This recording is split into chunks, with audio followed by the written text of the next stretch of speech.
മുഖ്യമന്ത്രി ചർച്ചകൾക്ക് കോൺഗ്രസിൽ വിലക്ക്. കേരളത്തിലെ മുഖ്യമന്ത്രി ചർച്ചകൾ ഒഴിവാക്കണമെന്ന് കോൺഗ്രസ് നേതാക്കൾക്ക് AICC ജനറൽ സെക്രട്ടറി ദീപാദാസ് മുൻഷിയുടെ വിലക്ക്. ഈ വിഷയത്തിൽ ഇനി പരസ്യ പ്രതികരണങ്ങൾ നടത്തരുത്. പ്രസ്താവന നടത്തിയാൽ ഹൈക്കമാൻഡ് കർശനമായി ഇടപെടുമെന്നും കേരളത്തിന്റെ ചുമതലയുള്ള AICC ജനറൽ സെക്രട്ടറി സംസ്ഥാനത്തെ പാർട്ടി നേതാക്കൾക്ക് മുന്നറിയിപ്പ് നൽകിയിട്ടുണ്ട്. മുസ്ലിം ലീഗിന്റെ ശക്തമായ വിമർശനത്തിന് പിന്നാലെയാണ് ദീപാദാസ് മുൻഷി നേതാക്കൾക്ക് താക്കീത് നൽകിയിട്ടുള്ളത്.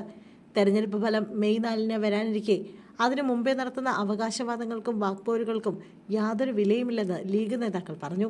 കോൺഗ്രസിൽ ഒരുപാട് നേതാക്കൾ ഉള്ളത് സ്വാഭാവികമാണ്. എന്നാൽ നേതാക്കളല്ല, അവരുടെ അണികളാണ് ഇപ്പോൾ ഇത്തരം ചർച്ചകൾക്ക് പിന്നിൽ. ഇത് പൊതുസമൂഹത്തിന് മുന്നിൽ മുന്നണിയെക്കുറിച്ച് മോശം ചിത്രം നൽകുന്നു. ഇത്തരം പ്രവണതകൾ അവസാനിപ്പിക്കാൻ ഹൈക്കമാൻഡ് ഉചിതമായ തീരുമാനമെടുക്കുമെന്ന് ഞങ്ങൾ കരുതുന്നുവെന്ന് PK കുഞ്ഞാലിക്കുട്ടി പറഞ്ഞിരുന്നു.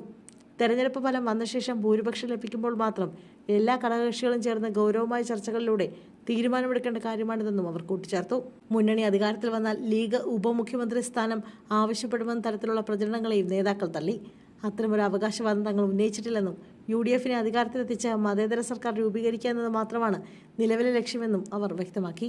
5ാം മന്ത്രി വിവാദം പോലുള്ള പഴയ കാര്യങ്ങൾ ഉയർത്തിക്കാട്ടി ലീഗ് മേധാവിത്വം നേടുമെന്ന തരത്തിൽ പ്രതിപക്ഷം നടത്തുന്ന വിമർശനങ്ങളിൽ അടിസ്ഥാനമില്ലെന്ന് സാദിഖ് അലി തങ്ങൾ പറഞ്ഞു. മതേതര ജനാധിപത്യ മൂല്യങ്ങൾ ഉയർത്തിപ്പിടിച്ചാണ് ലീഗ് പ്രവർത്തിക്കുന്നത്.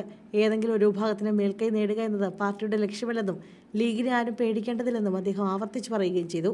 മുഖ്യമന്ത്രി സ്ഥാനത്തേക്ക് AICC ജനറൽ സെക്രട്ടറി KC വേണുഗോപാലിനെ പരസ്യമായി പിന്തുണച്ച K സുധാകരൻ രംഗത്ത് വന്നതിന് പിന്നാലെയാണ് പരസ്യ പ്രതികരണങ്ങളിൽ മുസ്ലിം ലീഗ് അതൃപ്തി അറിയിച്ചത്. അതേസമയം മുഖ്യമന്ത്രി സ്ഥാനത്തിനായി കോൺഗ്രസിനുള്ളിൽ ലോബിയിങ് തുടരുന്നതായാണ് റിപ്പോർട്ടുകൾ. K സുധാകരനെ മുന്നിൽ നിർത്തി KC വേണുഗോപാൽ പക്ഷം സമ്മർദ്ദതന്ത്രം പയറ്റുകയാണെന്നാണ് VD സതീശൻ, രമേശ് ചെന്നിത്തല പക്ഷം വിലയിരുത്തുന്നത്.